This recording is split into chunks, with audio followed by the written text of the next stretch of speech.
3, 2, 1, go! In Jesus, I am super blessed. I am Macarius. Pag dinideklara mo yan, dalawang dinideklara mo. Super blessing at happier than happy life dahil kay Kristo. Amen? It is a declaration of faith to be spiritually well-fed, emotionally happier, and materially, financially super blessed dahil po sa ating Panginoong Kristo. Amen, mga kapatid? Amen. Paki-monitor po yung ating YouTube, Facebook account kung malakas po yung boses ko o hindi para may adjust po ng ating technical. Salamat po. Okay, so let's begin. We are now under the series entitled Enjoying Life Under God's Authority, and we are under the lesson Obeying God's Rules. No? So mamaya po, i-discuss natin yan. And last time ay ibinigay ko na po sa inyo ang tanong na ano ang unang pumapasok sa isip natin pag may narinig tayong salitang authority. Sabi nga natin, authority. Yan. Ito po yung karapatan or kapangyarihan or power ng isang tao or isang bagay. So, tandaan po natin na ang batas o ang otoridad ay hindi po binigay para matakot ka. Tama ba? Ibinigay ang mga batas na yan para tulungan tayo. At kapag sumusunod tayo sa batas, syempre, kakampi natin ang batas. Pero pag hindi ka naman sumusunod, anong nangyayari? Punishment ang para sa'yo. Ayaw natin yon, tama? Amen. Kaya sabi dyan sa, ayan, nasa verse natin, Romans 13, 1-5, and 1 Peter 2, 13-14, kayo na lang po ang magbasa, na dapat po ay sumusunod tayo sa mga nanunungkulan sa atin. Can you amen? Amen po ba mga kapatid? Amen. So last time sinagot natin ang tanong na, do you have any problem submitting to authority? May problema po ba sa pagsunod?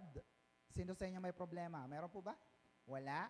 Yan, maganda yan. Pero pag may problema, delikado po yan. Bakit? Because, next, God designed life to be lived under authority. Kayo po ba'y sumusunod sa batas ng gobyerno? Sa batas ng trabaho? Amen? Sa school? Sa church? Sumusunod? Yan. So, dapat po ay wala tayong ipangamba sapagkat tayo po ay sumusunod sa mga batas na yan. Amen? Why? Next, authority is like an umbrella. Sabi nga natin, umbrella.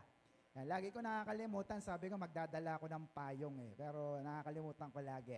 Bakit? Ang umbrella ay dinesign to cover you, to protect you, and help you enjoy life amidst heavy rain and scorching heat. Hindi ka bumili ng payong para itago lang. Tama ba, kapatid? Sabi, bakit di mo ginagamit ang payong mo? Ayoko, baka mabasa no? Gamitin mo yan. Sabi sa katabi, gamitin mo yan para ma-enjoy mo ang buhay. Bakit? Buong pagmamalaki na inangkin ni Lord Jesus ang isang kataga at ang sabi niya sa Matthew 28 verse 18, then Jesus came to them and said, ang sabi niya, all authority. Ang Greek word po niyan, exousia, in heaven and on earth has been what? Given to me. No? Kay Kristo po. Ibinigay na kay Lord Jesus ang lahat ng power, authority, at hindi lang po basta sa kapangyarihan sa langit, kundi sa lupa din. Ibig sabihin, kaya niyang utusan ang mga masasamang espiritu, mga sakit karamdaman, para lumayas sa ating mga katawan. Amen? Amen po ba? Kaya bang magpagaling ng ating Diyos? Ganyan kamakapangyarihan ng ating Diyos. At lahat ng kapangyarihan na yan, ang tawag dyan ay exousia. Sabi nga natin, exousia. Yan. It means the full power. No? Todo na. No? Hindi siya nagtira. Kanya ang langit, kanya rin ang lupa. Tama mga kapatid? Kaya makapangyarihan siya. At ang good news, ibinigay na sa iyo ang kapangyarihan na yan. Do you agree with that mga kapatid? O look at this. Colossians 2:10, and you Christian believers have been given fullness in Christ, who is the head over every power and exousia or authority. Amen po? Kaya sa bagong tipan ng Diyos, sa dugo ni Kristo, ang anuman ang meron si Kristo. Ano bang meron siya? Exousia, full power, nasa sayo na rin yon kasi ibinigay na sa iyo si Jesus. Palakpakan nga natin si Jesus. Palakpakan natin. Amen. Hallelujah. Thank you, Jesus. So our proposition number 1 last time, reviewin lang natin ang mabilis. We are created to live under authority. Amen mga kapatid? Laging mas mataas ang Diyos sa kahit kanino man. Amen po mga kapatid? Amen po ba? Hindi ka pwedeng maging mataas sa Diyos, kaya tayo ang susunod sa Diyos na buhay. Tandaan natin ito. Next, all human authorities are under God's supreme authority. No? Ano man ang meron kang titulo, no? Anong tawag sa iyo? Boss, manager, sir, no? President, king, no? Lahat ng 'yan galing sa Diyos. Sabi sa katabi, galing sa Diyos. Lahat ng meron tayo. Amen na kapatid? And we are under the divine authority ng Panginoon. Matthew 8 verse 8 to 9, kinilala po ng isang centurion leader ang pagiging Panginoon or Lord ni Jesus. Look at this. The centurion replied, Lord, I do not deserve to have you come under my roof, but just say the word, and my servant will be healed. For I, the centurion myself, am a man under authority, with soldiers under me. No? So, ang centurion na to, isang military leader, parang general siya, na merong 100 tao na kawal. Pero sabi niya, tinan mo I am a man under authority. Kahit mataas na ako, may mas mataas pa rin sa akin. Amen na kapatid? At lahat ng mga nasa ilalim ko, sumusunod sa akin. Bakit? Sabi niya, I tell this one, go, and he goes. And the one come, and he comes. I say to my servant, do this, and he does it. No? Kaya sabi niya, Lord, sige na, huwag ka nang pumunta sa bahay namin. Just say the word. Ganon niya kinilala ang kapangyarihan ni Kristo. Sabihin mo lang na magaling na ang aking alipin at siya nga ay gagaling. Amen na kapatid? You see that? Kaya ang ganda. Kapag ang isang tao, ang isang leader ay kinilala, nagpasakop at naniwala kay Kristo, malaking pakinabang ito sa Kanya. Can you hear amen? Amen po ba mga kapatid? Amen. So, last time, I share with you the 3 provisions under God's authority. Silipin ulit natin. Letter A, everybody. Material provision. Ano ang ipoprovide ng Diyos? Needs or wants? Needs lang. Amen na kapatid? And God provides in an unexpected way. No? Minsan, wala nang laman ng wallet mo, wala nang bigas ang bigasa mo, biglang may dumarating unexpectedly na pagpapala. Yan ang provision ng Diyos. Can you hear amen? Amen po? Letter B is emotional provision. Amen na kapatid? Ayaw ng Diyos na maging malungkot ka.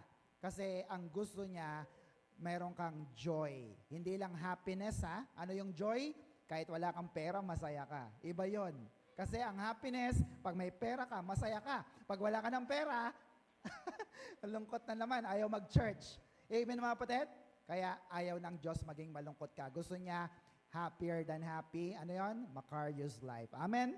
And letter C is spiritual provision, which is the very important provision sa lahat. Bakit? Ang spiritual provision, hindi na uubos, hindi nawawala. Ito'y pangmatagalan. Can you hear amen? Amen po ba mga kapatid? At isa po sa provision na yan ay walang iba kundi, next, ang salita ng Diyos. Kayo po ba yung masaya kasi nakakaintindi na kayo ng salita ng Diyos? Diba dati pag magbabasa ka ng Bible, bigla ka lang inaantok eh. Ano bang nangyari? No? Pero ngayon, pag nagbabasa ka, wow! Ang sarap ng kainin. Why? It is our daily bread. Look at this, Matthew 4:4. Jesus answered, Scripture says, a person cannot live on bread alone, but on every, every word that God speaks. Amen na kapatid? Totoo ba ito sa inyo? Yan. Kung totoo ang verse na ito, dapat hindi ka uma-absent. Sabi sa katabi, dapat hindi ka uma-absent. Bakit? Magugutom, mamamatay ang iyong spirito. Amen mga kapatid? Kasi kailangan mong kumain ng salita ng Diyos, hindi lang ng tinapay. Amen po ba mga kapatid? Amen po ba? Sino po sa inyo ang nagugutom sa salita ng Diyos? Pumalakpak nga po ng malakas. Sabihin natin, Hallelujah! Salamat sa tinapay ng buhay, si Kristo. Amen mga kapatid? At ang salita ng Diyos. So, next, always invest in things with eternal value. Amen mga kapatid? So, kung nag-i-invest ka sa mga business, sa mga trabaho, sa mga pagkakakitaan, eto, may mas magandang investment. Ano yon? Invest in things with eternal value. Lahat ng ginagawa mo sa Panginoon, may pangako siya. Hindi nawawala ng kabuluhan. Puro pakinabang. Sabi sa katabi, may pakinabang yan. Palakpakan natin ang ating Diyos sa buhay. Are you still with me? Amen. Another spiritual provision ay next, God's presence. Naranasan nyo na bang presensya ng Diyos? Amen po ba mga kapatid? Personal na naranasan ni Adan at Eva ang presensya ng Diyos. At sabi nga po rito, next, a living under God's authority secures His presence in our life. Look at this, even amidst our difficult times. Amen mga kapatid? Kayo ba'y nagkakaproblema? Nagkakaproblema pa ba kayo? Salamat naman kung hindi, no? Pero kung may problema ka, kasama mo ang Diyos. Amen mga kapatid? Amen po ba? Kung papaanong sinamahan ng Diyos next, yan, sila Moses, sino pa? Si Joshua, si Shadrach, Meshach, Abednego. I tell you the story last time, di ba? Sinamahan sila ng Diyos, di sila nasunog, hindi sila nalunod. Bakit? Kasi sinamahan sila ng presensya ng Diyos. Amen na kapatid? Amen po ba? Kaya hindi ka mapapaano. God will always provide. Amen? So what do we do? Next, enjoy God's provision by using your authority. Tama ba mga kapatid? May enjoy mo lang ang isang gamit pag ginamit mo. Sabi sa katabi, gamitin mo. Use your authority. Amen? Pag nagpe-pray ka, sabi mo, Lord, I rebuke sickness. Pinapalayas ko ang sakit, karamdaman na ito. Amen? Lord, pinapalayas ko ang demonyo, ang mga gawa ng demonyo sa akin. Ano yon? Aksidente, kalungkutan, takot, worries, and stress. Lumayas ka sa buhay ko in Jesus' name. Amen mga kapatid? Ginagawa nyo ba yon? Use your authority para ma-enjoy mo ang buhay na ito. Amen po mga kapatid? Amen po ba? Claim your healing. Amen? Claim your blessing and your provision. Kanino? In Jesus' name. Sabi natin, in Jesus' name, I am Macarius. Palakpakan natin ang ating Diyos na buhay. Are you still with me? Yan, yung mga nagdideklara ng super blessed, Macarius, akala nila parang mga ito, sabi ng sabi, wala naman nangyayari. Hindi nyo lang alam. Maraming nangyayari sa buhay namin. Can you hear amen? Amen po ba? So, palakpakan natin ang Diyos. Enjoy God's provision by using your authority. Amen? So let's move on. Let's move on to the part 5 of enjoying life under God's provision and authority. Look at this picture. Tingnan niyo po yan. We can enjoy life if we are God's authority. Tama? Amen po ba? May enjoy mo lang ang buhay pag nasa ilalim ka ng Diyos. Tingnan niyo yung picture. Nakapayong. Amen po mga kapatid? So meron siyang protection at meron siyang provision. Pero pag wala, tingnan nyo, anong bumabagsak sa kanya? Distraction, sadness, afraid, you are stressed. Maraming problema sa buhay kapag hindi ka nasasakupan ng otoridad ng Diyos. Amen na kapatid? Dalawa pong lagi nangyayari sa mga Kristiyano. John chapter 10 verse 10. A thief, si Satan or the devil, is only there to what? To steal, to kill, and destroy. I, si Jesus, ang sabi niya, came so that you can have real and eternal life, more and better life than they ever dreamed of. No? Mamimili ka lang lagi. Ano ang gugustuhin mo? Yung kay Lord o yung kay Satanas? Your choice. Amen po ba mga kapatid? Amen. That's why people always look for enjoyment. No? Ang tao lagi naghahanap ng ikakasiyan niya. Minsan sa educational achievement, pag maraming na-achieve na medals, no? Masaya siya. Minsan sa beer house, no? Minsan sa mga gadget, mga gamit, sa entertainment, no? Showbiz, mga concerts, pasyalan, vacation, no? Masaya ba kayo pag nagbabakasyon? Food trip, sino masaya pag kumakain? Amen? Even friends and companions, alam mo, masaya ka pag nandiyan ang mga kaibigan mo, kaya lang magastos. Kasi pag umalis na sila, malungkot ka na naman. Amen mga kapatid? But these things cannot satisfy us. Amen mga kapatid? In fact, pag yan ang laging enjoyment mo, ibabaon ka niyan sa utang. Tama ba mga kapatid? Kasi lagi mo silang ini-impress eh. Yung pala, wala ka ng budget. Are you still with me mga kapatid? Amen po ba? And one thing na nakita ko, pag pray ka ng pray at ang pinagpipray mo pala ay puro wants lang, hindi needs, lahat ng wants na yan nagiging kalat sa bahay nyo. Tama ba mga kapatid? Amen po ba? Kasi limbawa, marami kang t-shirt, bili ka ng bili. Ang lagi mo naman sinusuot, yung paborito mo lang. Pero yung needs, yung wants mo, binili mo lang kasi magandang kulay, hindi mo ginagamit. So nagiging kalat lang siya. Are you still with me mga kapatid? Kaya dapat ang hanapin mo ay yung tunay na magpapasaya sa'yo galing sa ating Diyos na buhay. Shout amen. Palapakan natin ang Diyos. So our proposition number 2 is, next, everybody, we are called to obey God's rule. Amen na kapatid? Tinawag ka, no, para sumunod sa batas ng Diyos na buhay. Are you still with me? Amen po ba? So let's answer the question. Next, what is a rule? Ano ang rule? Ano ang law, instruction? Ano ang regulation, a decree, a command, or utos? Ano nga po ba ang utos? Anong sagot? Nasa baba? It is an exercise of authority. Yung pala yun. Pag may isang utos, ito po ay nagbabadya ng pag-a-apply, pag-e-exercise ng kung ano ang mayroon ka. Amen mga kapatid? Kasi sinabi mong, mayaman ako, mayaman ako, mayaman ako. Eh, hindi mo naman nilalabas yung pera mo. No? Hindi ka bumibili ng masarap na pagkain. Baliwala rin po yan. Are you still with me? You need to exercise your authority. Are you still with me, kapatid? Amen. Why? Next.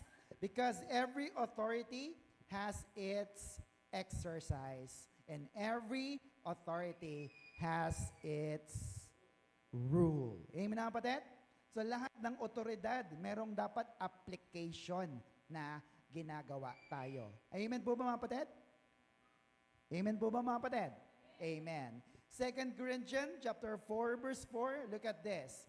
Satan, the god of this evil world, has blinded the minds of those who don't believe. No? Sa mga hindi naniniwala, hindi na kayo pag-aaksayahan ni Satanas kasi bubulagin lang niya ang inyong mga kaisipan. Amen na kapatid? Sabi ng quote, if the mind is blinded, the eyes is useless. Amen na kapatid? Amen po ba? Pag sinabi sa yung, oh, madumi yung mukha mo, eh sabi mo sa sarili mo, wala akong dumi. Oh, kahit na nakikita mo na sa salamin, bulag ka. Kasi sabi ng isip mo, hindi ka marumi. Amen na kapatid? Amen po ba?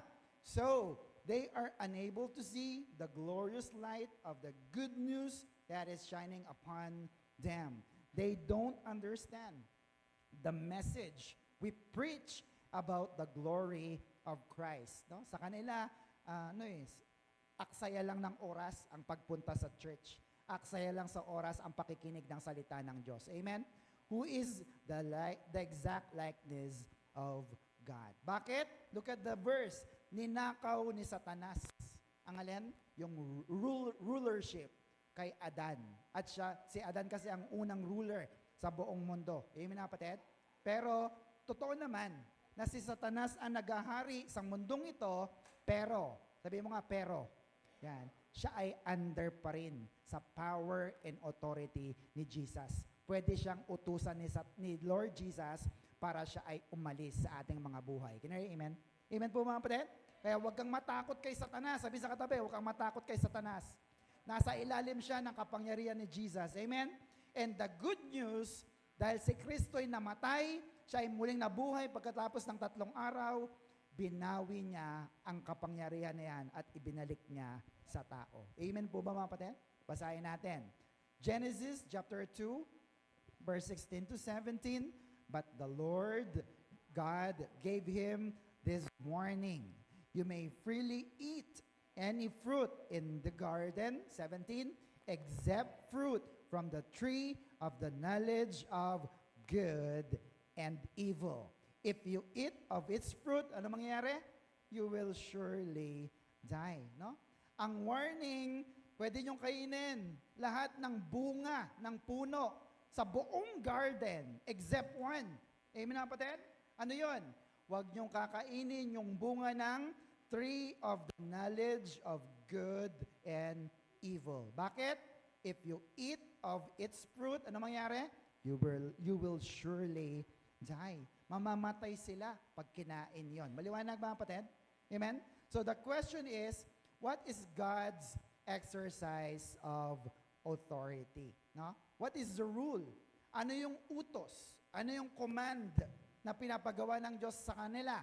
Just sa Genesis 2:16. What is the answer? Obedience. Sabi mo nga, obedience. Very powerful word. Pagsunod. Yun lang naman ang gusto ng Diyos sa lahat ng mga anak niya. Amen po mga kapatid? Marunong ba tayong sumunod? Amen? That is why, next po, God gave the rule to Adam, and Adam must gave the rule, kanino? To Eve. Inutusan ng Diyos si Adan, kaya si Adan naman dapat ay utusan din niya ang kanyang asawa na si Eva. Maliwanag po ba mga kapatid? Sapagkat si Eva ay nasa ilalim ni Adan. Are you still with me? Amen po ba? Amen. So, in Genesis 2:16 to 17 kanina, wala pa si Eva. Kaya lahat ng trabaho, ginagawa ni Adan. Pero nung verse 18 na, look at this, verse 18, the Lord God said, it is not good for the man to be alone. Hindi maganda mag-isa si Adan. I will make a helper suitable for him. Sino yung ginawa niyang suitable helper? That was Eve. No? Siya si Eva. And look at Genesis chapter 3. Nasusunod niyo po? Kanina Genesis 2, ngayon Genesis 3, verse 2 to 3. It is Eve's perception versus God's command. Look at this. The woman said to the serpent, no? Sabi ni Eva kay Satanas, we may eat fruit from the trees in the garden. 3, but God did say, you must not eat from the tree of that is in the middle of the garden. And you must not touch it. No? Sabi niya, wag naming kainin daw yung nandun sa gitna ng garden, bawal din itong hawakan. Bakit? Or you will die. No? Malinaw kay Eva, inutos sa kanila ng Diyos. Pero binali ito ni Satanas. How? Paano mga kapatid? By telling half-truth, which is a lie. Pag half-truth lang, it is the whole lie. Amen po mga kapatid? Kahit anong sabihin ko sa inyo, nakalahati lang na katotohanan, kasinungalingan pa rin yon at hindi yung totoo kasi hindi siya buong katotohanan. Maliwanag po mga kapatid? Amen po? Binali ito ni Satanas. They gave us false understanding doon sa sinabi ng Diyos. Ano bang sabi ng Diyos? Bawal nyo bang kainin? Sabi niya, opo, bawal. Nihawakan nga, bawal eh. Pero, iba ang ginawang strategy ni Satanas. Ano yon? False understanding. Di ba ganyan ang mga marketing strategy? Pag pinakita sa yung picture, ang laki ng tinapay, nung binili mo na pagdating sa iyo, parang, asa na? Di ba? Kasi mali yung understanding na binibigay nila. Ganon naman talagang marketing strategy para kumagat ka, kagaya ni Eva. Amen na, kapatid? Amen po ba, kapatid? Anong ginawa ni Satanas? Verse 4. Next, Genesis 3:4. Ang sabi niya, you will not surely die. Ano sabi ng Diyos? You will surely die. Mamamatay kayo. Sabi ni Satanas, you will not surely die. Magandang pakinggan, no? Hindi kayo mamamatay. The serpent said to the woman, no? Napakasinungaling, tama? Verse 5, for God knows that when you eat of it, your eyes will be open and you will be like God, knowing good and evil. No? Alam nyo ba? This is the long lost dream ni Satanas. Actually, pangarap niya to eh. Maging Diyos, maging makapangyarihan. Amen mga kapatid? Hindi niya makuha. Kaya ipinasa niya yung kasalanan sa mga anak ng Diyos. Are you still with me mga kapatid? Amen po mga kapatid? So, pakiwari ba natin, habang nag-uusap si serpent tsaka si Eva, nandun kaya si Adan? Nandun kaya siya? Malamang. Tama ba mga kapatid? At malamang naririnig ni Adan yung pag-uusap nila. Amen po mga kapatid? Dapat sabihan na ni Adan na, oy Eva ha, huwag ka na makikinig dyan sa ahas na yan. Never ever do it again. Layuan mo siya.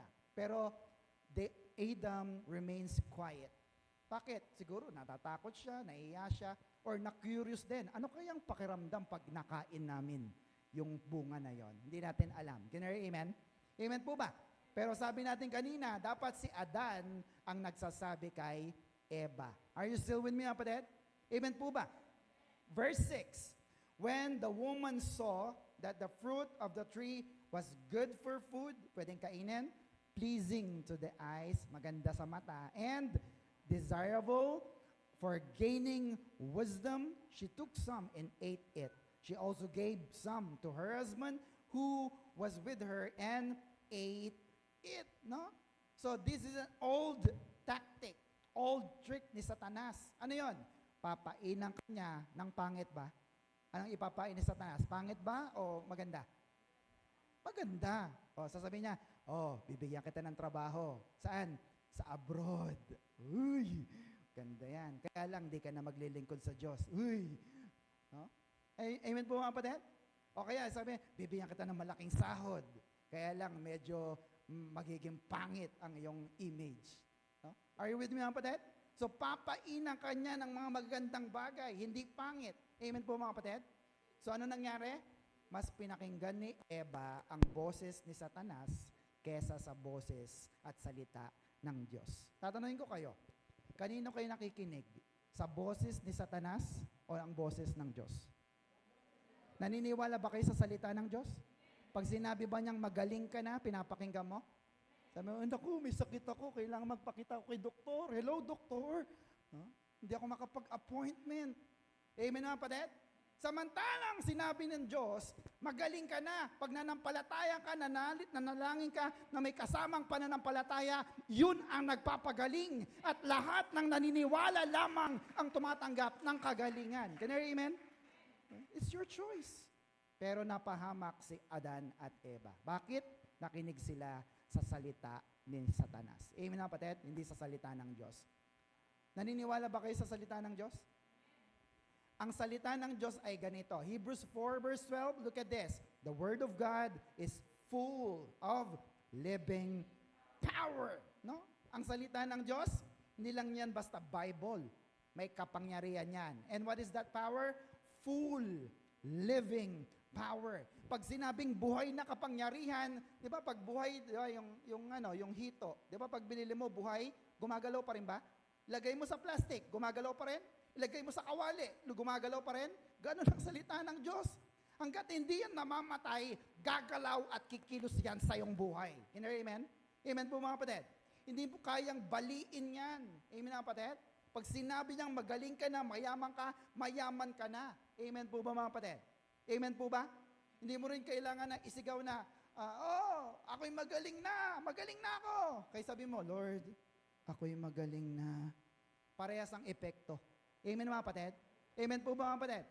Bakit? Isaiah 55 verse 11, look at this. It is the same with my word. Salita ng Diyos.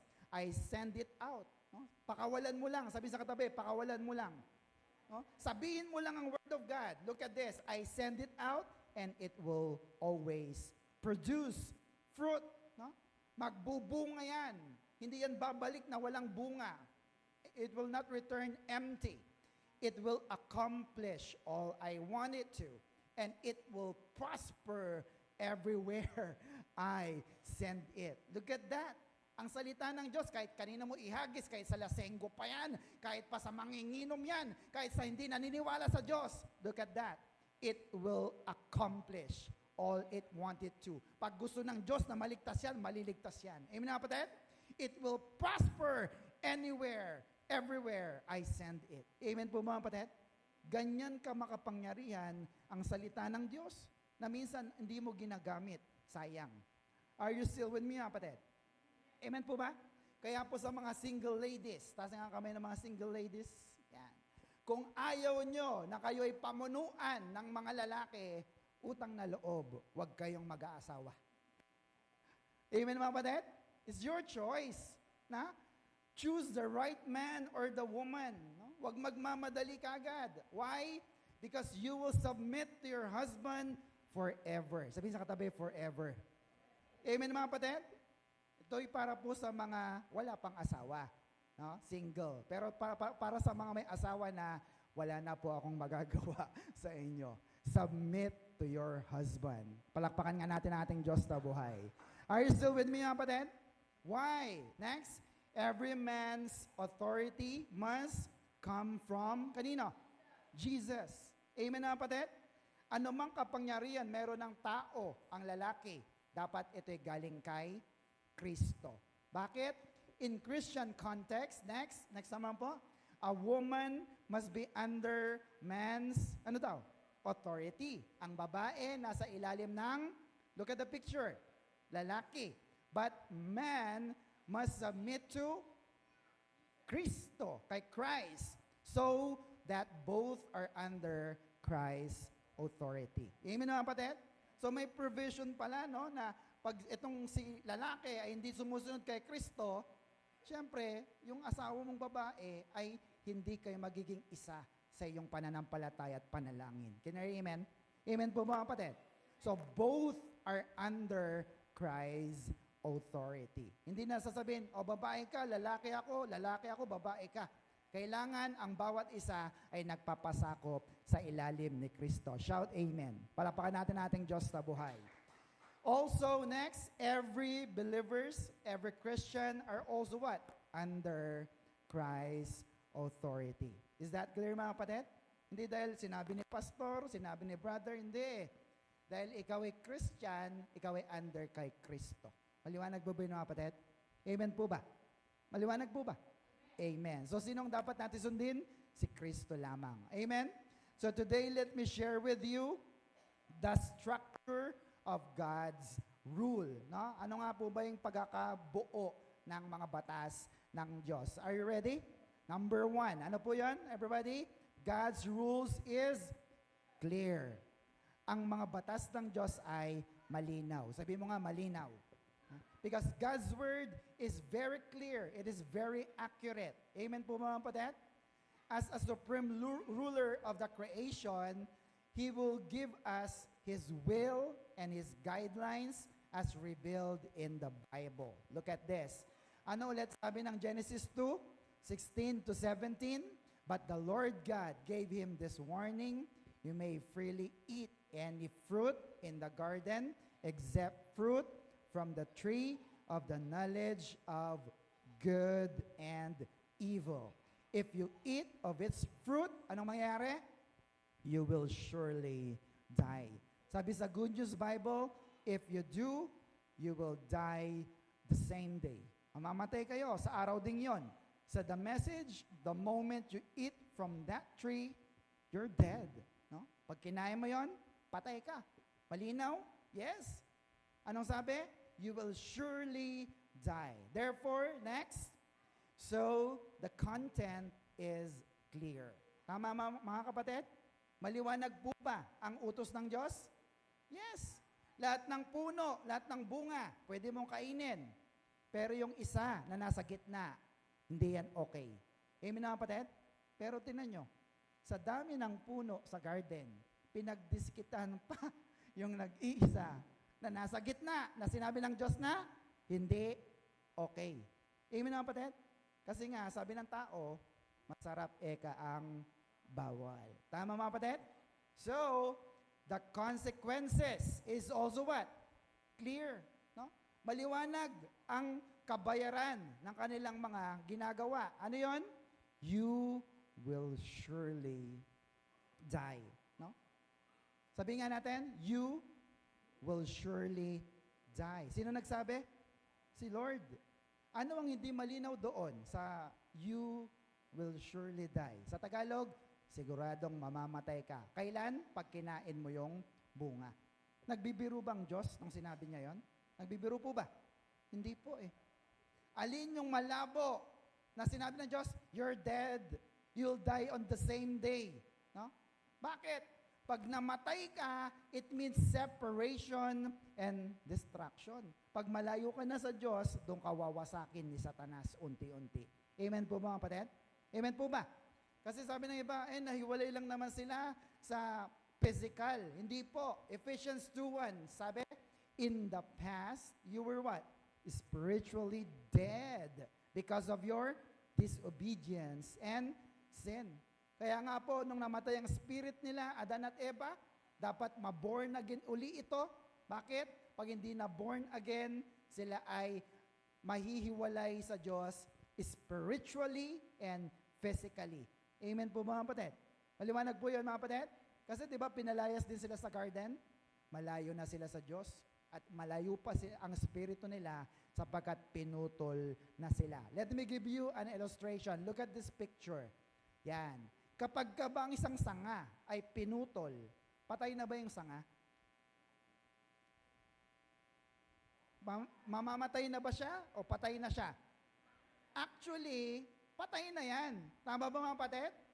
Kasi eventually matutuyo yan, di ba? At anong gagawin sa kanya pag natuyo na? Panggatong. Are you with me mga kapatid? Maliban yung malunggay siguro, pero minsan pag hindi nga naitanim, patay pa rin eh. Amen po mga kapatid? Amen? Panggatong sa apoy. Bakit? Next. Kasi yung isip ng tao, man's will, mind, and emotion is under deterioration. Sabi nga natin, deterioration. Palala ng palala. It is worsening, declining, weakening. Lumalala ang isip ng tao. Pasama ng pasama, nagiging corrupt, nagiging dishonest, nagiging immoral sa maraming mga bagay. Sa panahon natin ngayon, kakaiba na mag-isip ang maraming mga tao. Tama mga kapatid? Sabi ng Diyos, ang magsasama ay babae at lalaki. Sabi ng mga tao, hindi. Pwede rin ang babae at babae, lalaki at lalaki. Same-sex marriage. Amen mga kapatid? And worse, no? Meron din mga man to animals, no? Kahindik-hindik. Hindi na tao ang gusto. Gusto na lang yung mga alaga nila. Are you still with me mga kapatid? It is deterioration. Are you still with me? Amen po ba? Bakit? Sabi ni James 1:15, then our evil desire conceive, ano daw? And give birth to sin. And sin, when it is full grown, lumago na, it gives birth to death. Saan galing ang kasalanan? Sa evil desire. Sa kagustuhan ng tao na ganito, ganyan, kaya nagkakaroon ng kasalanan at sila'y nauuwi sa kamatayan or death. Are you still with me, kapatid? Amen po ba? So, what is the effect? Next, what is the effect when man don't obey God's rule? May epekto ba pag hindi ka sumusunod sa Diyos? Yes. Ano po yung number 1? Everybody? Man will not give tithes. No? Ang mga tao ngayon, ayaw na nilang magbigay ng ikapu. Amen na kapatid? Ayaw na nilang magbigay ng napakarami sa Diyos. Bakit? Nagiging greedy, nagiging madamot ang tao. Amen po mga kapatid? Sino sa inyo ang nagbigay ng tithes nila last Sunday? Meron po ba? Napalakpakan nga natin ng Diyos sa mga nagbigay. Yan. Yung mga iba, nagbigay po ba kayo sa Diyos? Amen? Bakit kailangan magbigay, Pastor?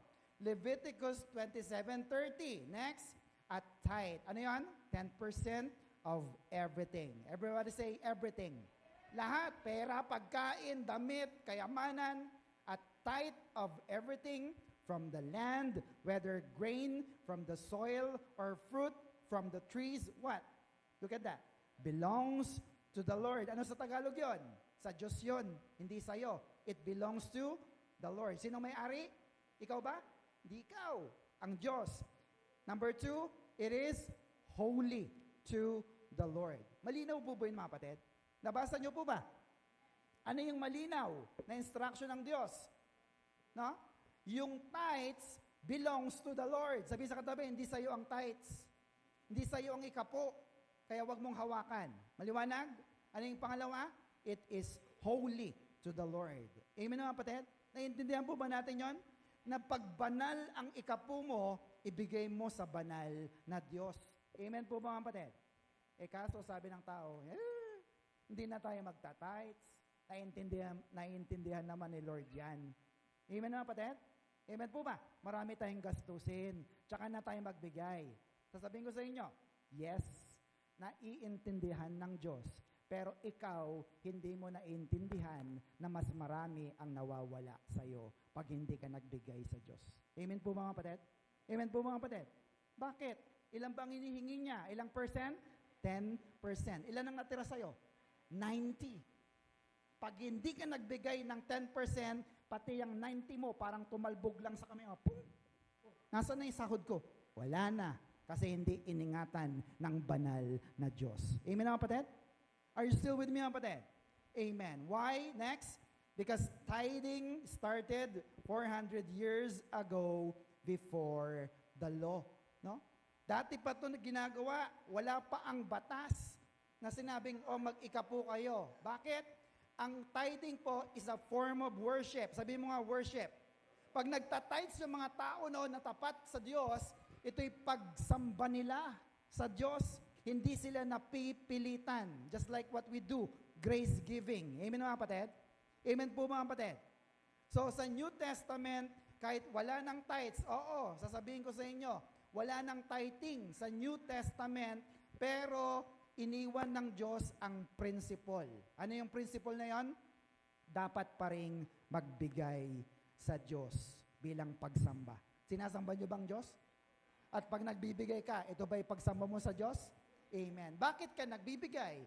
Kasi iningatan ka at pinagpala ka ng Diyos kahit minsan ay pumapalya ka sa pagbibigay sa Kanya. Palapakan nga natin ang Diyos na buhay. Are you still with me, kapatid? Kayo ba yung nagbibigay talaga sa Diyos? O napipilitan lang? Naalala ko lang, nung ako pa nagtatrabaho sa SM Clark, sa engineering department, yung mga tao ko, pag sila iinom na, pagbukas nila nung, hindi ko maintindihan pero paliwanag nyo, pag nagbukas na sila nung inumin, yung unang tapon, itatapon daw nila sa lupa. Hindi ko maintindihan, pero parang iniisip ko, siguro yun, pasasalamat sa lupa, pasasalamat sa Diyos, o pasasalamat sa kung ano. Ang mahalaga, nagbigay sila sa lupa. Amen mga kapatid? Ikaw, pag pinagpala ka ng Diyos, nagbibigay ka ba sa Diyos? Palapakan nga natin ang Diyos na buhay. Nakuha niyo po yung logic? Etong mga manginginom na to, marunong magbigay sa mga kinikilala nilang mga espiritu o anuman. Dapat ikaw, mas magbalik ka ng pasasalamat, ng paggalang sa Diyos na nagbigay ng pera at trabaho sa iyong buhay at pamilya. Shout amen! Palapakan natin ang Diyos na buhay. Are you still with me? Amen po ba? Sa mga manginginom, itigil nyo na yan. Are you still with me? So sabi ng iba, wala nang tithing kasi bagong tipan na. Sino ba ang nag-umpisa ng tithes? Sino po ba? Anyone? Ito'y walang iba kundi si Abraham. Sino si Abraham? Siya ang kauna-unahan na sa Genesis, maliban kay Adan at Eva. Genesis 14, tinan nyo po, 18. Then Melchizedek, the king of Salem and the priest of God Most High, brought him bread and wine. 19. Melchizedek blessed Abraham with the blessing, blessed be Abraham, kanino? By God Most High, creator of heaven and earth. 20. And blessed be God Most High, who has helped you conquer your enemies. Anong ginawa ni Abraham? Then Abram gave Melchizedek, ano daw? A 10 tithes or 10% of all the goods he had recovered. No? Tatanungin ko kayo, bakit nagbigay si Abraham ng ikapu? Inutos ba? Inutos po ba? No. Sabi sa katabi, hindi. Then why? Bakit siya nagbigay? Kasi nanalo siya sa laban at nakauwi siya ng buhay at ligtas. Amen mga kapatid? Kaya lahat ng kanyang mga nasakop na mga gamit, ibinigay niya ang ikapu na pagpapala sa Diyos ni Melchizedek. At look at this, pinagpala pa siya ni Melchizedek ng spiritual na pagpapala. Ano yun? Ang pagpapala ng God Most High. Blessed be Abraham by the God Most High. Amen mga kapatid? So kinilala ni Abraham na may mas mataas pang Diyos sa kanya at ang Diyos na yan ay pinagpala ang kanyang buhay at nagpailalim si Abraham. Maliwanag mga kapatid? Now, brace yourself. Bakit? Sino si Melchizedek? Papadaliin ko na lang. Look at this. Melchizedek is the Jesus pre-incarnate in the Old Testament. Si Melchizedek pala ay si Jesus. Bakit? Pareha silang king and priest. Si Jesus ba ay king? Hindi lang king. King of kings, Lord of lords. Siya ba ay priest? Yes. High priest in Hebrews 4:14 to 16. Amen na kapatid? Amen po ba? Kaya si Jesus at si Melchizedek ay nakasulat na even in the Old Testament. Look at this. John 5:46. If you believe Moses, you would believe me. Bakit? For he wrote about Jesus. Naniniwala ba sila kay Jesus? Ay kay Moses? Yes. Bakit? Sapagkat si Moses ay naisulat na. Sino? Si Jesus Christ. Eh sino bang sumulat ng Genesis? Yung binasa natin kanina. Traditionally and religiously, ang ito po ay naka-attribute kay Moses. Paliwanag po yun mga kapatid? Kaya yung nakita ni Moses na si Melchizedek, siya rin po ay si Jesus in the New Testament. Palapakan nga natin ang Diyos na buhay. Pastor, give me more verse para mapatunayan natin yan. Okay. Colossians 1:17. Tapos na po tayo. Last verse. Colossians 1:17. Christ existed before all things. Kasama ba dyan yung panahon pa ni Melchizedek? Yes. Kasama ba dyan yung panahon ng tithing? Yes. And in union with Him, all things have their proper places. Nandun na si Kristo even in the Old Testament. Amen mga kapatid? So anong gusto nating sabihin? Kung si Abraham ay nagbigay ng ikapu niya, dapat tayo rin po ay nagbibigay din ng ating ikapu at pagsamba at pagbibigay sa Diyos. Bakit? Sapagkat iniingatan tayo ng ating Diyos. Pinapayaman niya tayo, pinagpapala niya tayo, at napakayaman ng kanyang grace o biyaya sa ating lahat. Shout amen. Palapakan niya natin ang Panginoon. So finally, next po, everybody, pakibasa, always give your tithes and give generously through grace giving. Amen na kapatid? Mamili ka lang. O gusto mo ikapo, sige, yan ang gusto mo eh. Pero gusto mo grace giving, bakit? Masaya ang puso mo kahit anuman ang halaga na ibinibigay mo. Maliit o malaki, basta galing at bukal sa puso, tinatanggap yan ng ating Diyos na buhay. Shout amen! Kaya sabihin sa katabi, give! Sabihin sa katabi, give! Yan, magbigay tayo sa ating Diyos na buhay. Are you blessed? Palapakan natin ating Panginoon. So, are you obeying God's rules? Sumusunod ba kayo sa Diyos? Nagtatize ba kayo? Nag-grace giving ba kayo? Giving generously. Nagbigay na kami nung linggo, magbibigay na naman? Generosity. Amen mga kapatid? Kasi mahal ng Diyos ang masayang puso na nagbibigay. Shout amen. Palakpakan natin ang Panginoon. So what is our Macarius challenge, everybody? Obey God and enjoy life. Again, everybody, obey God and enjoy life. Tayo pong lahat ay tumayo. Sumunod tayo sa Diyos at sa Kanyang mga inuutos. Amen na kapatid? Hiwalay sa utos ng Diyos, hindi ka sasaya. Gusto niyo bang sumaya? Sumunod tayo sa ating Diyos. Hindi tayo talo, bagkus puro pakinabang. Bakit? Mas alam ng Diyos ang mga bagay na makakabuti sa atin. Amen po ba mga kapatid? So obey God. Sabihin natin, obey God and enjoy life. Let us pray. Father, we thank you for all the good things that we have heard today. Lord, simula pa lang ito ng series ng obeying God's rules. And yet we are super blessed, Father, because you are giving us the chance, the opportunity na itama ang mga mali naming paniniwala. At patuloy naming paniwalaan ang napakalinaw na utos mo nakasulat sa iyong mga salita. Lord, salamat po sapagkat nais mo ng bawat isa sa amin ay sumunod. Kaya Panginoon, baguhin mo po ang aming mga puso. Baguhin mo ang laman ng aming mga kalooban. Baguhin mo ang aming mga kagustuhan. At ito po'y iayon mo ayon sa iyong kagustuhan, Panginoon. Nang sa ganon, ay mapasaya ka namin at mag-enjoy kami sa buhay na ito. Sapagat kung lagi ka naming nilalabanan, lagi kaming sumusuway, walang pagpapala na darating sa amin.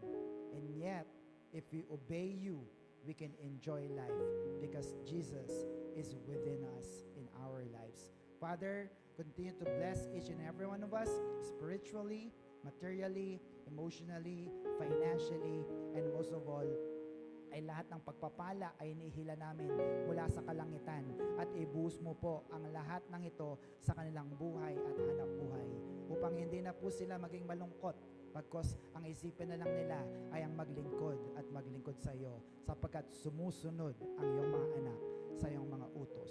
Salamat po ng marami. Pinabalik namin ang papurit pa sa salamat. In Jesus' name we pray. And everybody say, Amen and Amen. Ano po ang ating Macarius Challenge, everybody? Obey God and enjoy life. Pag sumunod ka sa Diyos, doon ka pala mag-i-enjoy sa iyong buhay. So obey God and enjoy life. Shout Amen. To God be all the glory. Palapakan po natin ang Diyos na buhay. Are you blessed? Super. Kaya po, kung kayo po'y na-bless, pagpalain po natin ang ating Diyos sa pamamagitan ng ating pagbibigay.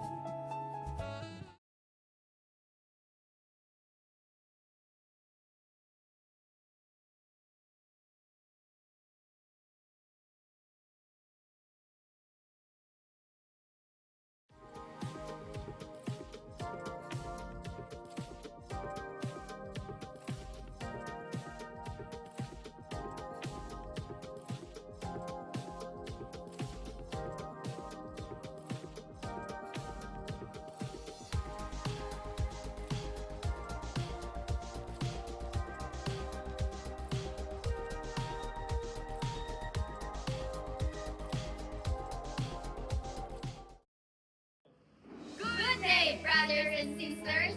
May natutunan po ba tayo sa ating lesson? Kung yes, pakilagay sa ating comment section. At kung nagustuhan mo ang video na ito, marami ka pang makikita. More like sa ating YouTube channel, The Master Teacher TS. Thank you for watching. Stay super blessed and stay Macarius!